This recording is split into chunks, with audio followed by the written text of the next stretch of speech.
¿Recuerdan? Si ya hemos trabajado la pregunta y la seguimos adelante, ¿de acuerdo? Las que no, pues las trabajamos y ojalá lo más rápido posible para cubrir, como les dije hace un minuto, el mayor número posible de preguntas. Bienvenidos a todos los que están ingresando en este momento. Iniciamos entonces con una nueva velada Kepler y espero que sea de gran provecho para todos. Damos inicio y dice así. Un hombre de 80 años y con sobrepeso visita a su médico. El médico le recomienda hacer caminatas de 20 minutos. ¿Por qué le hizo esta recomendación? A, porque lo hace inmune a todas las enfermedades. B, porque disminuye el riesgo de infarto. C, porque necesita tener un cuerpo tonificado y esbelto. O D, porque necesita aumentar de peso.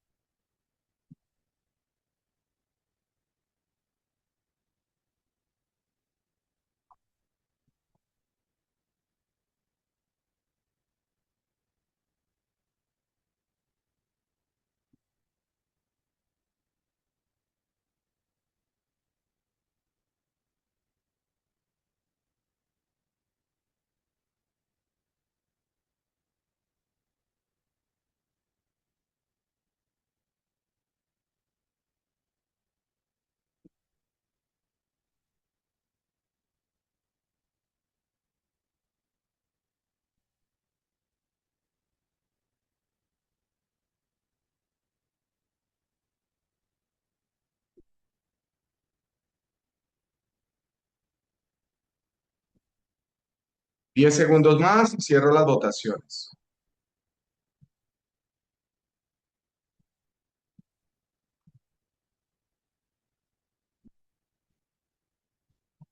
¿Alguien desea responder esta pregunta? Profe, ¿puedo responderla yo? Claro que sí. Profe, yo creo que es la B porque disminuye el riesgo de sufrir un infarto. Caminar todos los días 20 minuticos reduce el riesgo de sufrir un infarto, ¿verdad? Sí, no. Muy bien. Algunos pensaron que era tener un cuerpo tonificado y esbelto, pero la realidad es que está más relacionado con que las caminatas ayudan a fortalecer en una persona, miren que ya es una persona de 80 años y que tiene sobrepeso. Eso por un lado le va a ayudar a reducir el peso un poco, a fortalecer su musculatura y fortaleciendo su musculatura y haciendo el ejercicio va a fortalecer su sistema circulatorio, lo cual va a reducir en una persona con sobrepeso el riesgo de sufrir un infarto. Muy bien, muchas gracias. Bueno, continuemos entonces. Un comerciante compra dos viñedos en dos municipios lejanos entre sí y tiene la hipótesis de que los vinos fabricados en estos dos municipios distantes van a tener la misma cantidad de pigmentos, porque se elaboran con un mismo tipo de uva. Al buscar información, el comerciante encuentra que existen estudios en los que el número de pigmentos que producen los frutos de una planta, de una misma planta, varía, de acuerdo con la cantidad de agua con la que se riegan las plantas mientras se desarrollan. De acuerdo con lo anterior, ¿qué debería hacer el comerciante con su hipótesis? A. Cambiarla porque condiciones ambientales como la cantidad de agua en el suelo, de luz o temperatura deben variar entre los municipios, lo cual produce que la cantidad de pigmentos generados en las uvas sea distinta. B. Mantenerla porque la cantidad de pigmentos responsables del color depende únicamente de que el número de etapas y el tipo de fruta para la elaboración del vino sea el mismo, lo cual produce la cantidad de pigmentos sea igual. C. Cambiarla porque las uvas posiblemente no desarrollarán pigmentos si no se cultivan en un mismo viñedo. D. Mantenerla porque todos los vinos deben tener una cantidad similar de pigmentos siempre y cuando pasen por la etapa de fermentación.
Vamos, 5 segunditos más y cierro.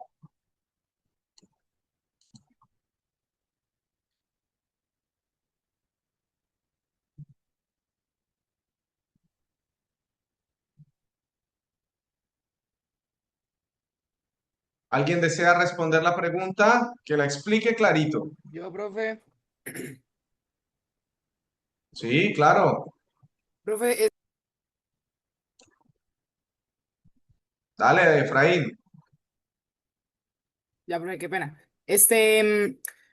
Básicamente la respuesta correcta yo puse que era la A porque la narrativa del enunciado nos habla de que, está hablando de que bueno, esta persona, este comerciante compra estos dos viñedos y tiene pues básicamente la conclusión o la hipótesis de que van a tener los mismos pigmentos porque es de la misma uva. Pero luego pues se da cuenta que hay básicamente evidencia científica que dice lo contrario, que aunque sean el mismo tipo de uva, por cosas como el agua, etcétera, etcétera, pueden variar. Y básicamente, la pregunta cuando nos dice que qué debería hacer el comerciante, pues primero que todo ya es cambiarla, porque está totalmente, no, o sea, no está en lo cierto. Y la A nos habla de que las condiciones ambientales son diferentes en ambos municipios, lo cual pues va a variar en el agua, el suelo, la luz, tal como le dice ahí. Por tanto, va a variar va a variar la cantidad de pigmentos.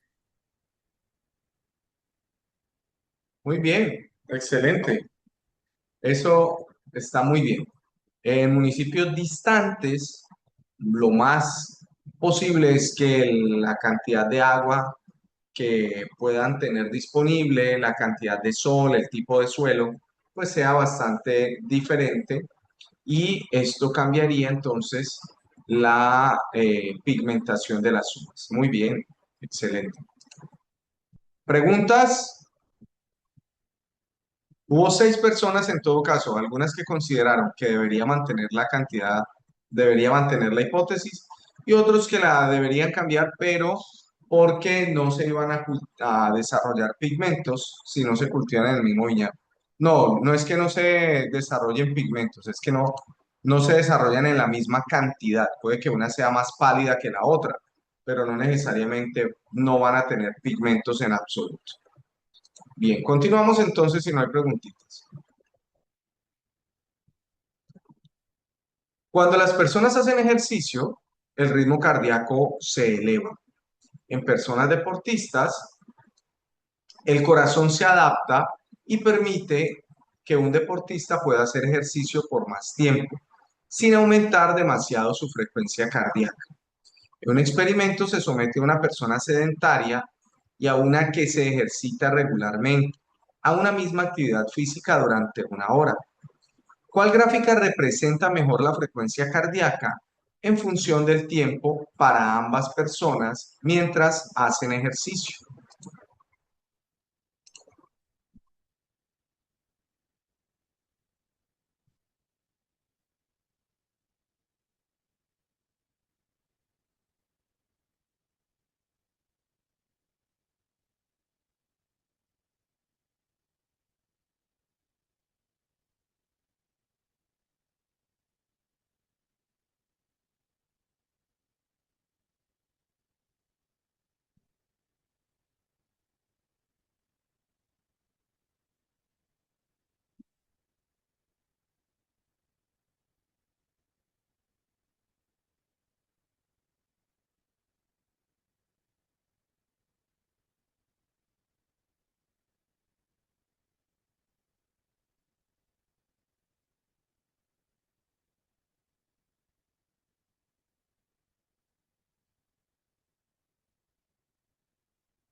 Vamos, 10 segunditos más para cerrar las votaciones.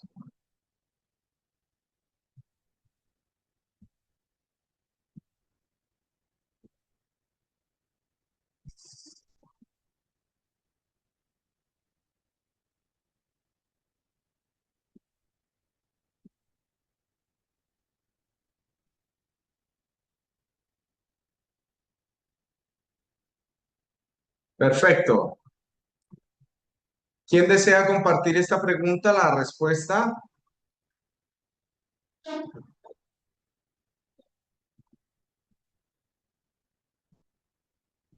¿Alguien se atreve a responderla? Profe, si quiere la respondo también yo. Dale, Efraín. Profe, pues yo puse que la respuesta era la C, porque básicamente en el enunciado nos habla de que los deportistas tienen una capacidad para regular su ritmo cardíaco cuando hacen ejercicio, ¿no? Entonces, cuando nos dice que en las gráficas se representa al sedentario con la línea roja y al deportista con la azul, pues básicamente la correcta sería en una en la cual primero el sedentario estaría más arriba, en la parte vertical, ¿sí? Porque esta persona, porque no hace ejercicio, porque no tiene esa misma capacidad, esto pues llevaría a que tuviera un ritmo cardíaco más alto. Y eso es lo que nos muestra en la gráfica C. El sedentario, primero que todo empieza con un ritmo cardíaco más alto y también termina con un ritmo cardíaco más alto. A diferencia del deportista que aunque sí sube, pues siempre se mantiene pues estable, no sube tanto como el sedentario. Muy bien, sí. Varios escogieron la D. ¿Qué razones les damos a ellos para que no escojan la D? ¿Por qué la D es inválida?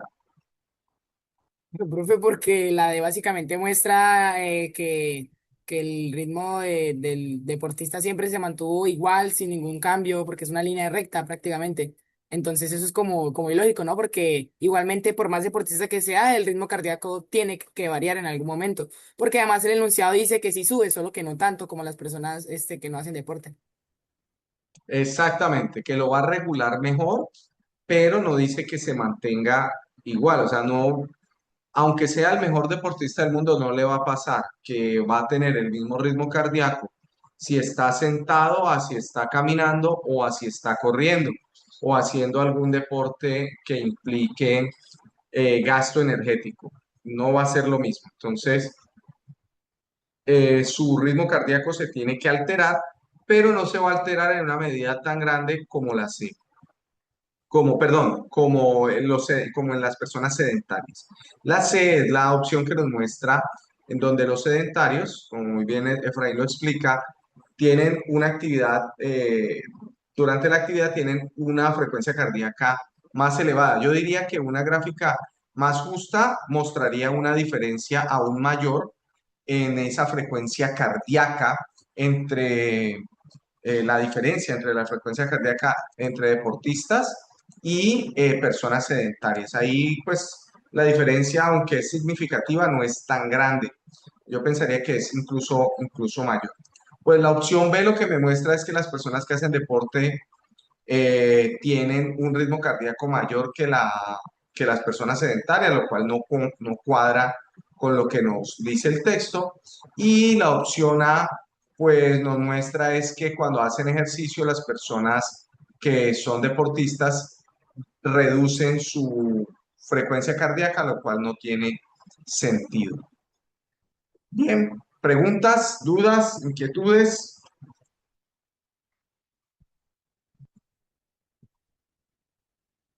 ¿no? Perfecto. Continuemos. La figura muestra al Archaeopteryx, un fósil de dinosaurio con algunas características similares a las de las aves modernas y a la de los reptiles modernos. Tiene garras en los dígitos, o sea, en las manos, las patas anteriores se llamaría. Tiene dientes, muestra dientes, cola larga con muchas vértebras, que es una característica reptiliana, y alas con plumas de contorno, que ya es una característica de las aves. A partir de la información de la figura, es correcto afirmar que A. Hay evidencia de que los restos fósiles son de un ave moderna. B. Los reptiles modernos se transformaron en aves. C. Hay evidencias de que aves y reptiles tienen un antepasado común. O D. Los reptiles modernos tienen picos y plumas.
Bueno, muy bien. ¿Alguien desea responder?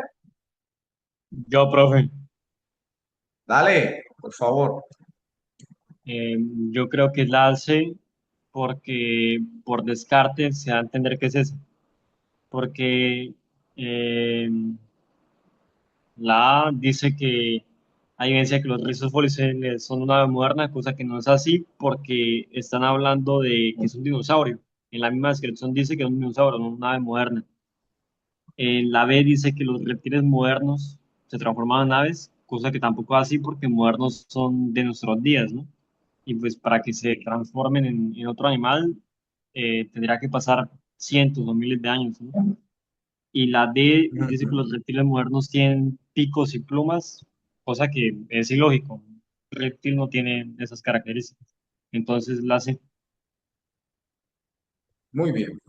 Sí, efectivamente, estos reptiles en transición a las aves, como el Archaeopteryx, eh, y varias otras, otros fósiles de otras especies que se han encontrado, tenían características de ambos. Uno que no se menciona aquí es que los huesos son todavía densos, así como nuestros huesos, que son duros, que están eh, sólidos, son muy sólidos.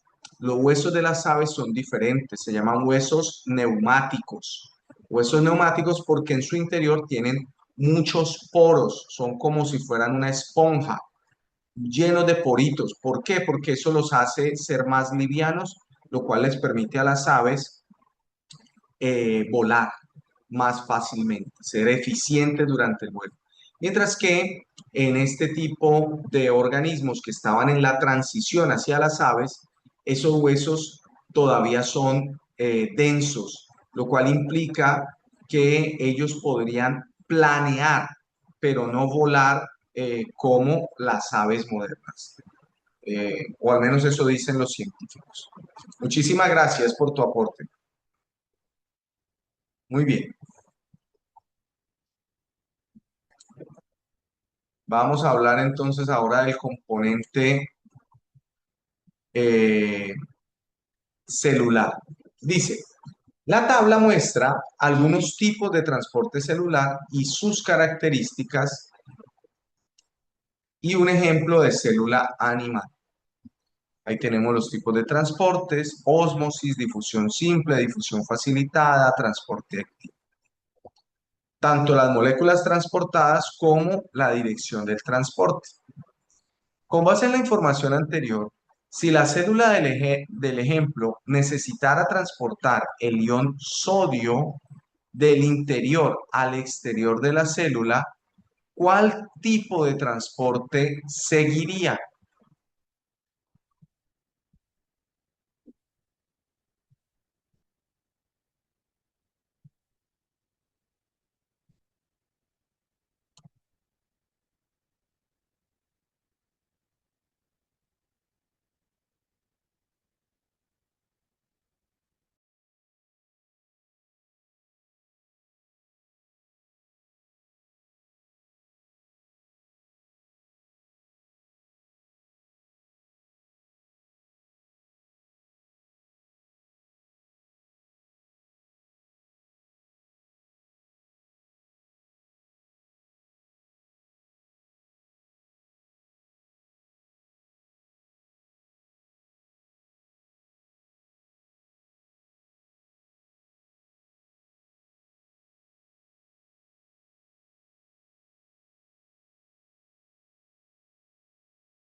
¿Listo? Perfecto. ¿Alguien quiere responder la pregunta?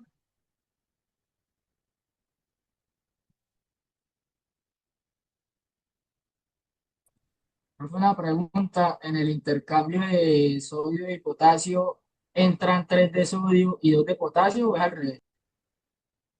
Discúlpame, te entendí hasta donde dijiste que el intercambio de calcio. No, no, de potasio y sodio. Ah, de sodio Este, y potasio. Ajá, ajá. ¿Qué? entran, salen 3 de sodio y entran 2 de potasio o es al revés. Bueno, en últimas no nos, digamos que las proporciones aquí, las cantidades no son tan importantes. No es, no es lo más relevante en este caso. Ah, ok. Lo podemos resolver sin necesidad de estas proporcionalidades. Pero sé de qué me estás hablando. Me estás refiriendo sobre la bomba sodio-potasio. Bien, ¿quién desea responderla?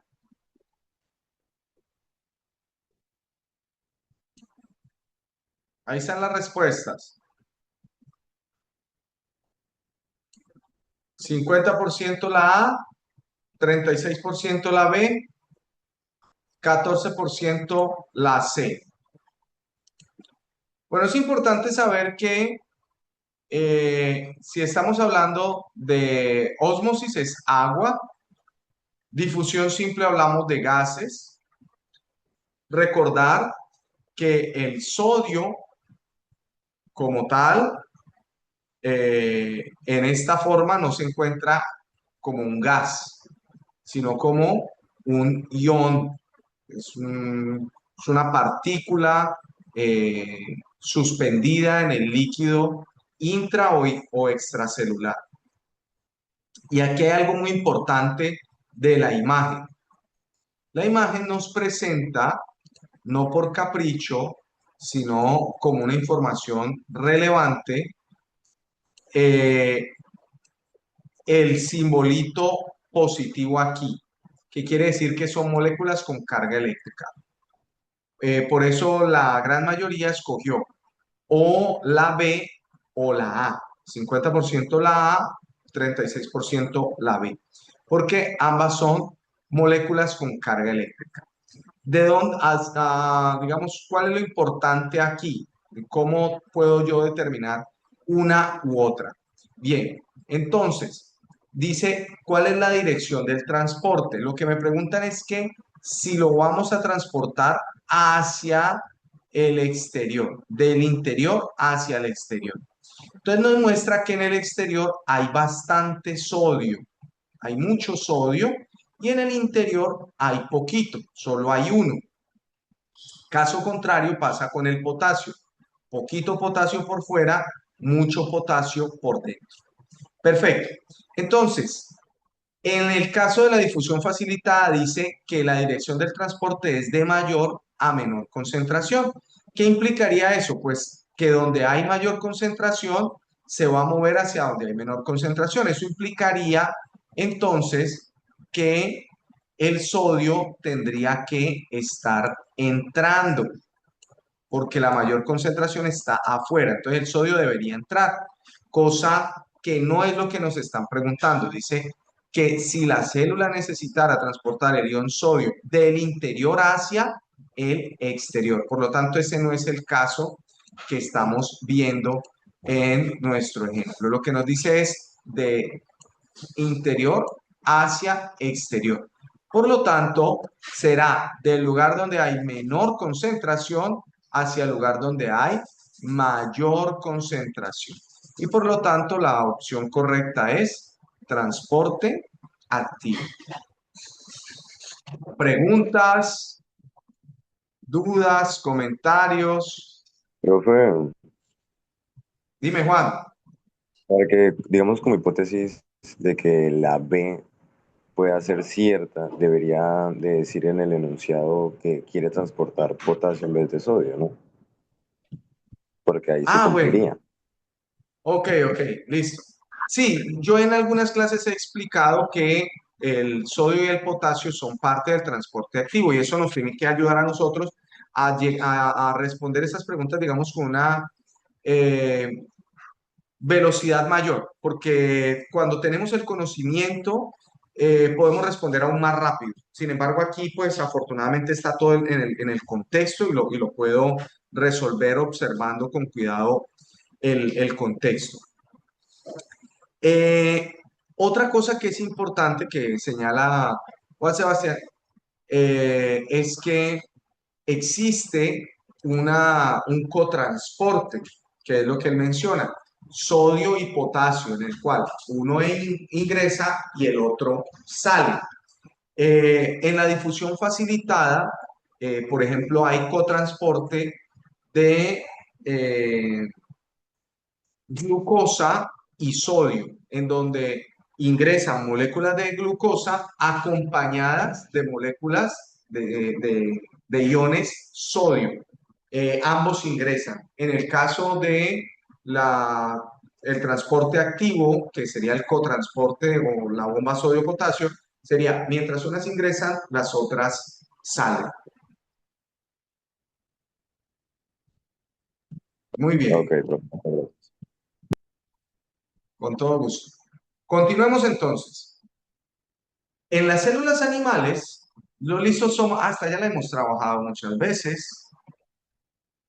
A ver si se acuerdan, hagámosla rápidamente. En las células animales, los lisosomas son los organelos encargados de digerir con enzimas los nutrientes que la célula consume. Si todos los lisosomas de una célula se rompieran, ¿qué le sucedería inicialmente a la célula? A la célula.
¿Listo?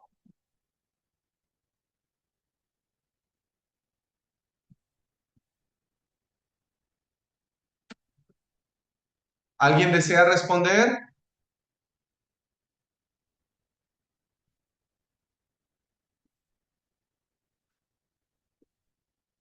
¿Alguna niña que se motive hoy?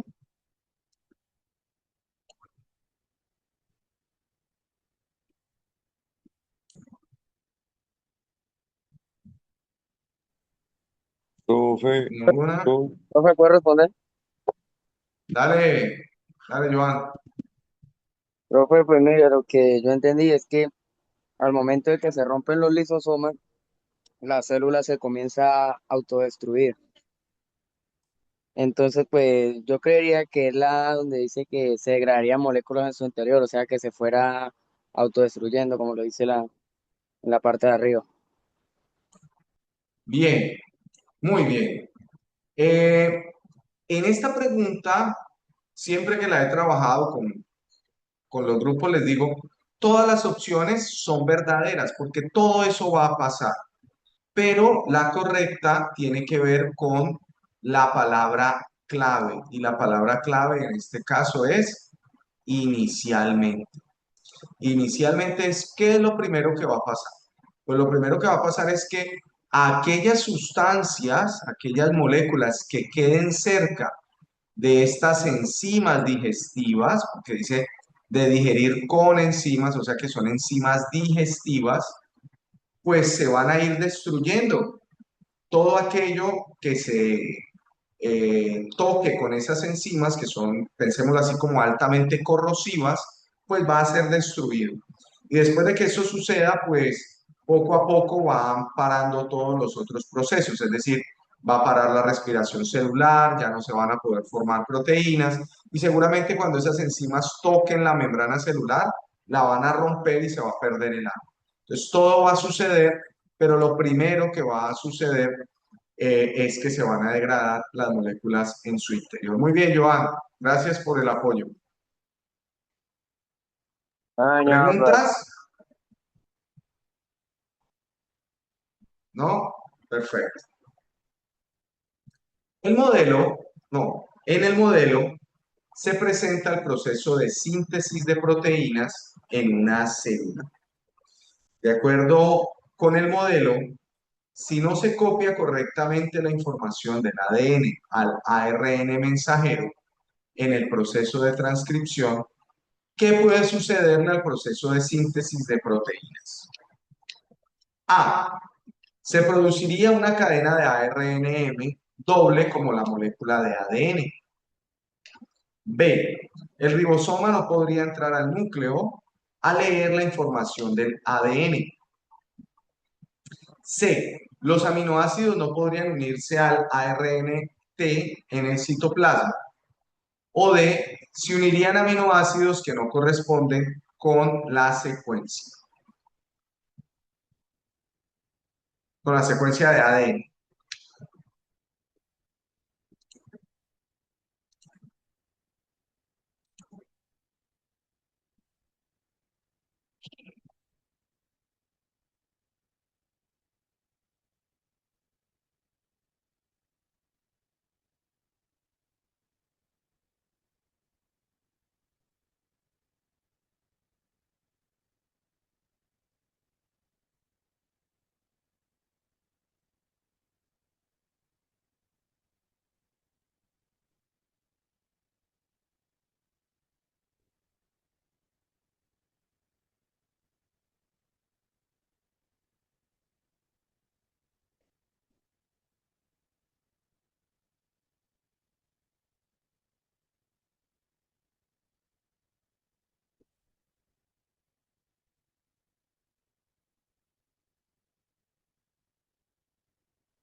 Bien, ¿alguien se anima?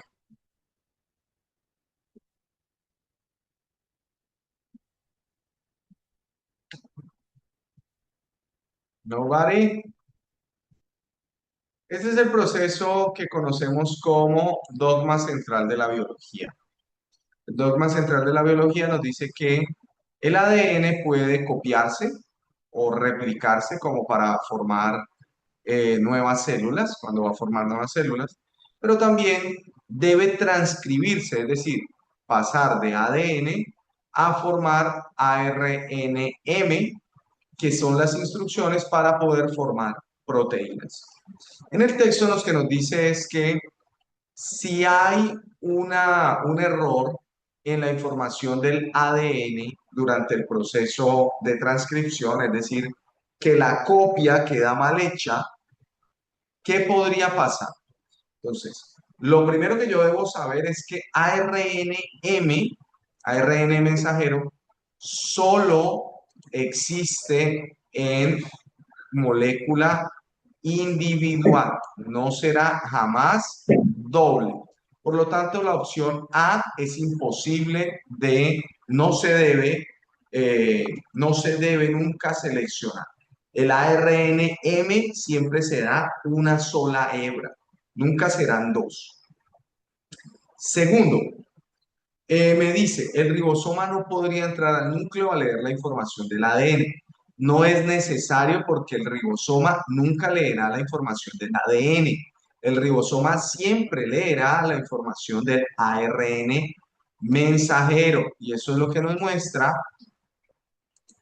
en esta parte. Aquí está el ribosoma y está leyendo el ARN mensajero.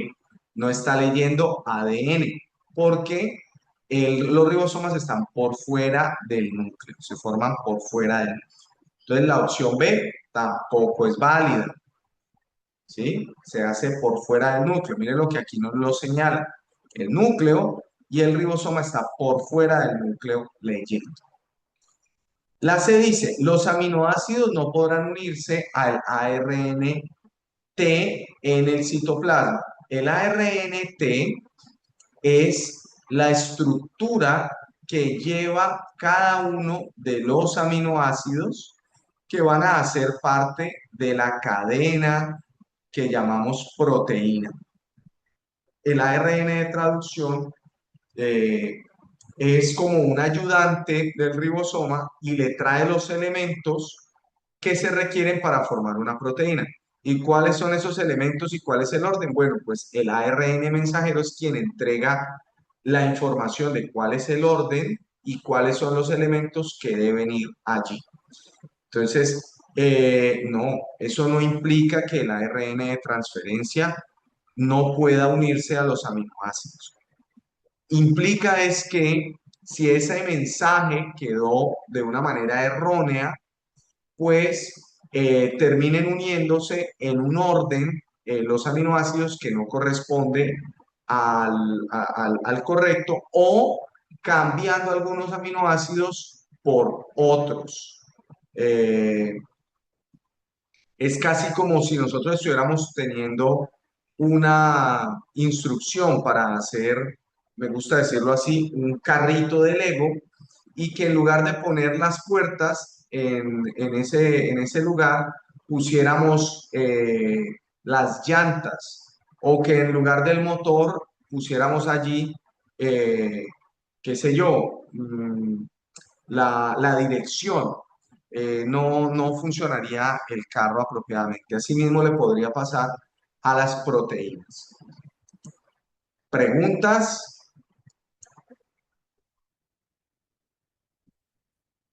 Profe, entonces, ¿cuál sería la respuesta? Perdón.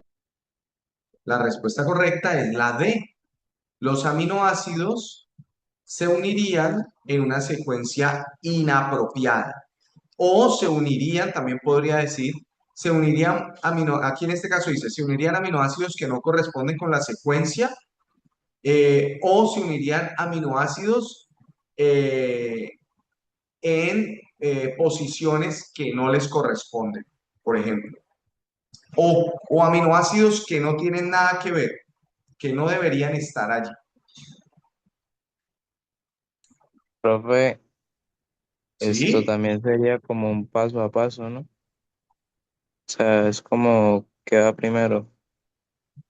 Esa es Exactamente, como una forma que yo lo veo. exactamente. Muy bien, William. El ARN mensajero es el paso a paso de cómo deben ir haciéndose poco a poco la proteína. Y si ese mensaje está eh, inapropiadamente copiado, si se ha hecho mal, pues ese paso a paso se va a llevar a cabo de una manera que no es. Ujú. Muy bien, excelente. Muchas gracias por ese aporte. Continuemos. Una facilita, facilísima. Observa el ciclo del nitrógeno. ¿Qué pasaría en la naturaleza si faltaran los descomponedores dentro de este ciclo? A. Las plantas aumentarían la absorción de nitrógeno. B. Las plantas tendrían menos nutrientes para crecer. O C. Las plantas no tendrían nitrógeno. D. Los seres vivos ya no necesitarían el nitrógeno.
Muy bien, ¿quién responde?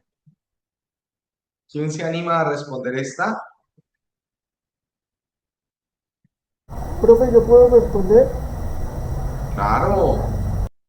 Profe, yo creo que sería la B, las plantas tendrían menos nutrientes para crecer. Ajá, ¿y por qué?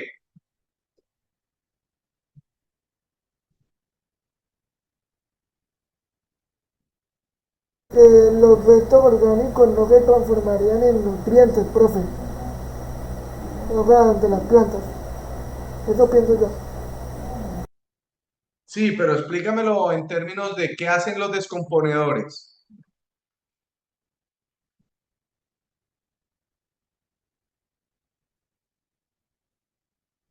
Creo que tiene que ver con el crecimiento vegetal, profe. Los de compañeros, ¿no? El crecimiento vegetal, supongo.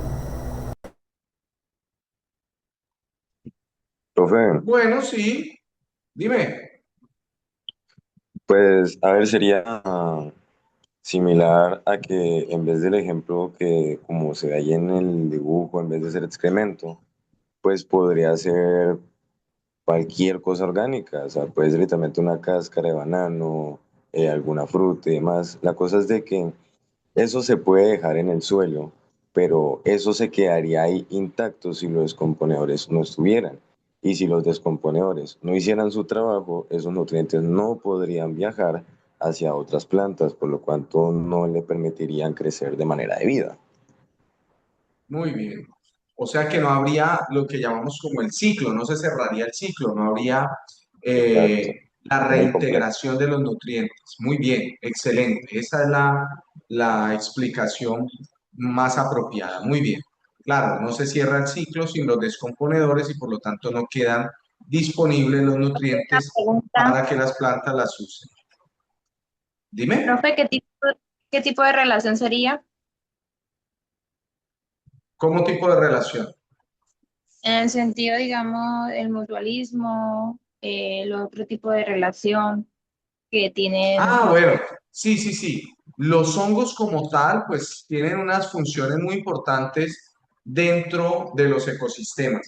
Y en este caso, los descomponedores, decimos que los que son descomponedores, ojo porque hay hongos que son saprófitos, que digamos lo que hacen es descomponer materia orgánica, como en el caso de estos que estamos hablando, pero también hay hongos que son parásitos, también hay hongos que son carnívoros en cierto sentido, porque se alimentan de animales vivos, como por ejemplo los hongos que nos dan a nosotros en los pies o que nos dan a nosotros en la piel, porque nos pueden dar en la piel, también en las uñas, que nos pueden dar al interior de nuestro sistema digestivo y que algunos de ellos son nocivos, ¿verdad? Esos hongos son carnívoros, nos pueden comer, nos van a comer. Pero hay otros que son como estos descomponedores que decimos que tienen una relación mutualista, porque en últimas, ¿qué es lo que hacen? Se asocian con plantas y les permiten descomponer sustancias que las plantas no van a poder absorber fácilmente, destruyen esos componentes y le entregan a las plantas esos nutrientes de una manera más fácil. ¿Qué hacen las plantas en contraprestación? Bueno, generalmente les entregan glucosa y también les pueden entregar agua. Como las plantas a través de sus raíces pueden traer agua desde muy profundo, entonces ellas traen y les entregan agua y existe una relación mutualista muy importante. Se dice que los bosques de todo el planeta están entrelazados gracias justamente a algo que llamamos micelio, que es la red, como sería como como el internet de las plantas. Es lo que conecta todas las plantas de todo el mundo. Son diferentes tipos de hongos, no es que sea un solo tipo de hongo, no me malinterpreten. No. Son Una muchísimos pregunta, tipos de hongos diferentes. una pregunta, ahí en el ciclo del nitrógeno, ahí se ve que las plantas consumen nitrógeno, pero también se ve que lo aportan, o cómo es las leguminosas. O sea, Sí, ellas, claro, claro que lo aportan porque tenemos diferentes tipos de plantas. Por ejemplo, las leguminosas hacen una asociación con hongos que son capaces de capturar nitrógeno atmosférico y fijarlo al suelo. Entonces, los cultivadores tienen eh, generalmente en los cultivadores en permacultura, que es un tipo de forma de cultivar, de sembrar, lo que hacen es sembrar leguminosas como el frijol, las lentejas, las habichuelas, ¿sí? Y las siembran una temporada o las siembran en compañía, por ejemplo, de maíz o por ejemplo de calabazas o de alguna otra planta para que la leguminosa a medida que crezca fije nitrógeno y la otra planta que está creciendo ahí al lado pueda absorber ese nitrógeno y crezca más fuerte. Y las otras plantas necesitan ese nitrógeno, igual que las leguminosas necesitan ese nitrógeno para poder hacer proteínas a partir de glucosa, hacen un proceso que se llama amonificación y forman todo lo que son los aminoácidos, los esenciales y los no esenciales, y a partir de ello crean las proteínas. ¿Fui claro en esa explicación?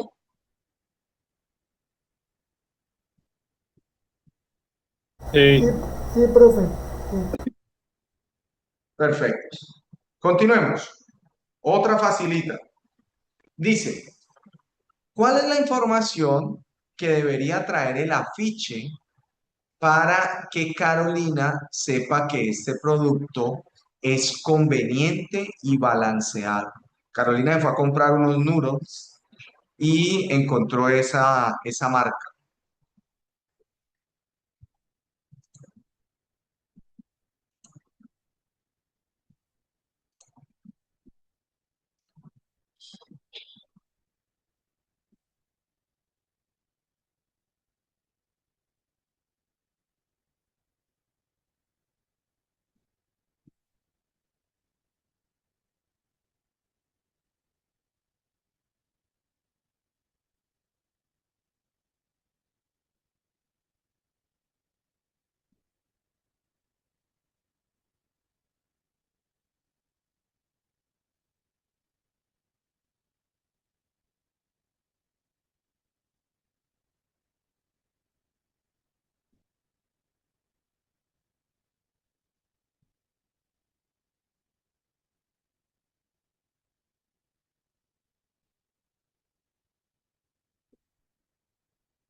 Bien, chicos, respondamos esta y una más y nos vamos.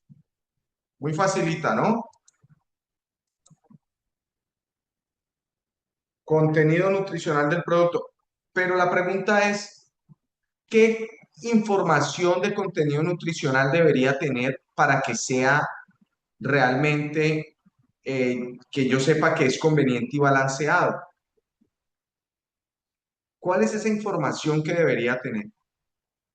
Los ingredientes, profe, los Discúlpame. ingredientes. Yo creo que debería tener los ingredientes con lo que está hecho, ¿no, profe?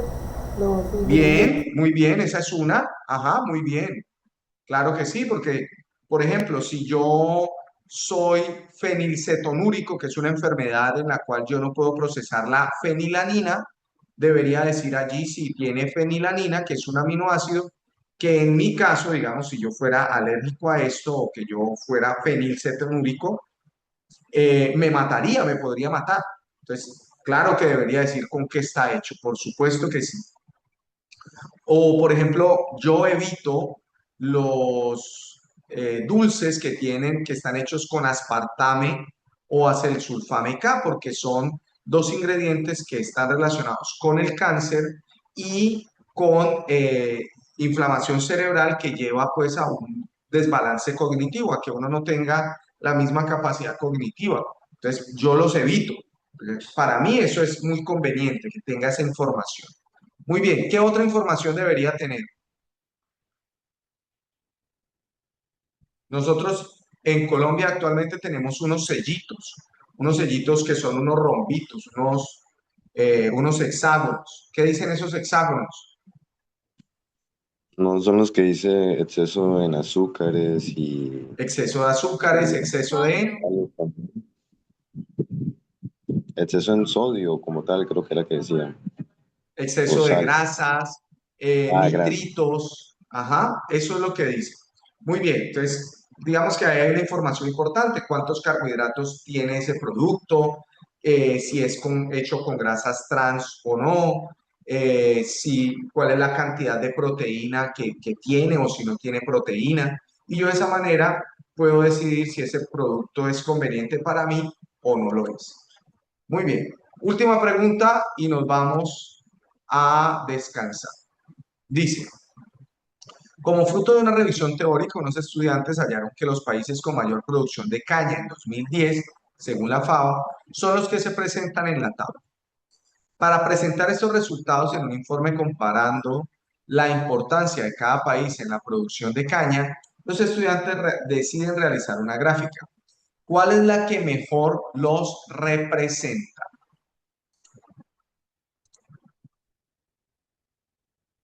Recuerden la estrategia que les enseñé cuando hacemos revisión de gráficas.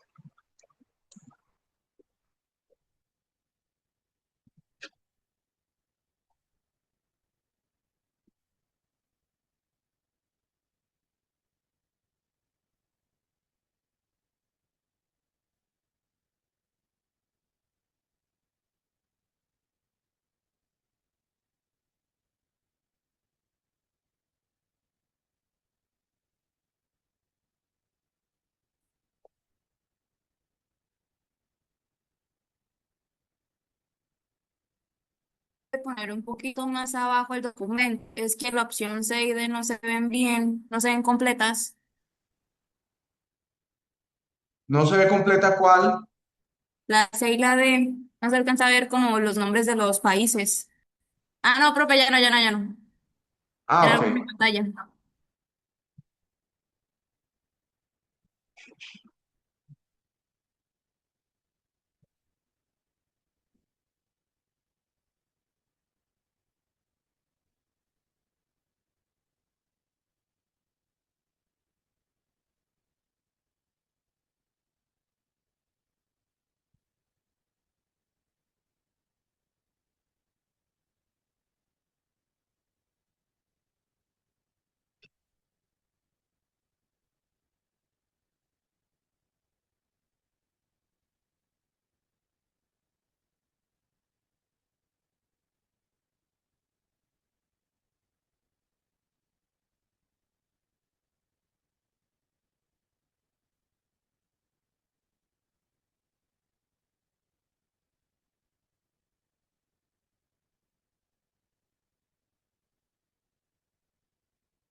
No, ¿Listo? Perfecto. Quiero que me digan qué estrategia escogieron, más allá de la respuesta. ¿Cuál fue la estrategia que usaron para llegar a la respuesta? Porque yo les enseñé algunas, ya se las he dicho, pero quiero que la compartan para ver si están tomando en cuenta la que yo les dije o si hay otra nueva y en qué podemos ayudar. Pues, profe, en este caso yo revisé simplemente la cantidad de producción, o sea, la cantidad de producción de mayor a menor. Una por Y una, confirmé, no, sin necesidad de eso. O sea, simplemente identificando cuál es la mayor y cuál es la intermedia y cuál es la menor de todas, ya se puede sacar. No hay que revisar eso algo es, por fuera. mayor y menor. Muy bien, faltó algo, faltó que me dijeras otro dato importante. Yo tengo que corroborar algo más, El título, que estuviese el título y que los ejes estuviesen adecuadamente eh, rotulados. a esa calidad que debe ser correspondiente a la tabla. Ajá. Porque cuando yo reviso Y por título, ejemplo, hay dos que salen de una vez. Ni me voy a fijar en ellos. B y C. Me quedan A y D. Y si reviso mayores y menores o mayores e intermedios, como lo hizo Juan Sebastián, pues ya me sale.